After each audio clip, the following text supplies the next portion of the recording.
மதுரை ஸ்டைலில் ஒரு நீர் சட்னி எப்படி செய்கிறதுன்னு இன்றைக்கி பார்க்கலாமா. மதுரையிலலாம் பார்த்தீங்கன்னா இந்த நீர் சட்னி ரொம்பவே ஃபேமஸாக இருக்கும். அதை தண்ணி சட்னின்னு கூட சொல்லுவாங்க. இதை தான் இன்றைக்கி எப்படி செய்கிறதுன்னு பார்க்க போகிறோம். இட்லி தோசை எல்லாத்துக்குமே சூப்பராக இருக்கும்.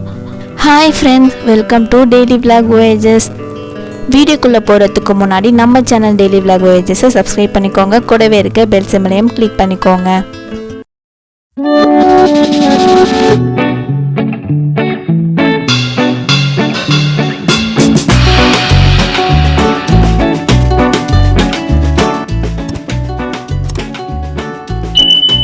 ஃபர்ஸ்ட் இந்த ரெசிபியை செய்கிறதுக்கு ஒரு பேனில் ஒரு கையளவுக்கு வேர்க்கடலையை சேர்த்துக்கோங்க. இதை மீடியம் ஃப்ளேம்லேயே வச்சு நல்லா வறுத்து எடுத்துக்கோங்க. ரொம்ப தீஞ்சிடாமல் பார்த்துக்கோங்க, அப்புறம் ரொம்ப கசப்பு எடுத்துக்கோங்க. இந்த அளவுக்கு வந்தோடனே எடுத்து ஆற விட்டு தோல் எடுத்து வச்சுக்கோங்க. அடுத்ததாக பொட்டுக்கல்லையே ஒரு 3 டேபிள் ஸ்பூன் அளவுக்கு எடுத்து வச்சுருக்கேன். நம்ம வறுத்து வச்சுருந்த வேர்க்கடலையை தோல் நீக்கி எடுத்து வச்சுருக்கேன். தேங்காயை இந்த மாதிரி சின்ன சின்னதாக கட் பண்ணி எடுத்து வச்சுக்கோங்க. 2 வரமிளகாய் கிள்ளி வச்சுருக்கேன். ஒரு துண்டு இஞ்சியை சின்ன சின்னதாக கட் பண்ணி வச்சுருக்கேன். இப்போ ஒரு மிக்ஸி ஜாரில் நம்ம எடுத்து வச்சுருந்த தேங்காயை ஃபஸ்ட்டு சேர்த்துக்கோங்க. இது கூடவே இஞ்சியும் வரமிளகாயும் சேர்த்து இது எல்லாத்தையும் ஃபஸ்ட்டு அரைச்சி எடுத்து வந்துக்கோங்க. பொட்டுக்கல்ல நம்மளுக்கு சீக்கிரம் அரைஞ்சிடும், தேங்காய் அரையாது, அதனால தான் இதை ஃபஸ்ட்டு அரைச்சி எடுத்து வந்துருக்கேன். அடுத்து இது கூட பொட்டுக்கல்ல வேர்க்கடலை எல்லாத்தையும் சேர்த்துக்கோங்க. கொஞ்சமாக தண்ணி விட்டுட்டு தேவையான அளவுக்கு உப்பு சேர்த்துக்கோங்க. இப்போ இது எல்லாத்தையுமே அரைச்சி எடுத்து வந்துடலாம்.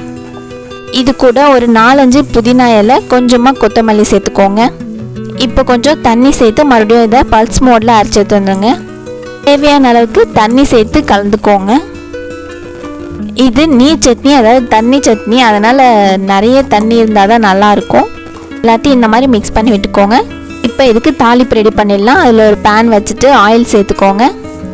ஆயில் ஹீட் ஆன உடனே 1 டேபிள் ஸ்பூன் கடுகு, 1/2 டேபிள் ஸ்பூன் சோம்பு, 1/2 டேபிள் ஸ்பூன் சீரகம், இது கூடவே 2 மிளகு சேர்த்து நல்லா பொரிய விட்டுக்கோங்க. இது எல்லாமே இந்த மாதிரி வெடித்து வர அளவுக்கு விட்டுருங்க. இது பொரிஞ்ச உடனே 2 வரமிளகாவை கிள்ளி சேர்த்துட்டு ஒரு கொத்தளவுக்கு கருவேப்பிலையை சேர்த்துக்கோங்க. அது என்னன்னு தெரில, சம்டைம்ஸ் இந்த தாளிப்பு பேனில் செஞ்சால் மட்டுமே இந்த மாதிரி எனக்கு ஃபயர் ஆகிடும். ஸோ இது எனக்கு நார்மல் தான், அதனால தான் நான் இதை கூலாக ஹேண்டில் பண்ணிட்டேன். உங்களில் எத்தனை பேருக்கு இந்த மாதிரி ஆகியிருக்குன்னு கமெண்ட் பாக்ஸில் சொல்லுங்கள்.